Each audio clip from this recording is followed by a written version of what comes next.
In this video, I'm going to give you the answer for this question. The question is, what cleaning product gets rid of aphids and spider mites? When I give you the answer for this question, and the correct answer for the question is dish soap. What is the answer for the question? Dish soap. Hi, thank you so much for watching this video. If you find this video is very useful, you can help this channel to grow by subscribing this channel. Please this subscribe button and don't forget to like this video. And if you find this video is not really good, or you don't really like this video, or you kind of feel that it's a little bit offensive or something like that, you can click this one, dislike button. You can do that anyway.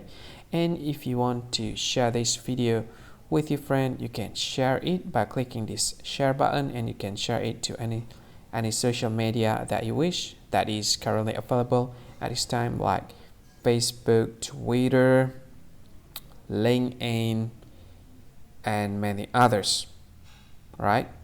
And if you want to add this video to your playlist, you can click this one. You can watch this video later, and you can find more options by clicking these three dots. And yeah, don't forget to subscribe. I think that's all of it. Thank you so much for watching this video, and see you again in another video. Bye bye. See you again.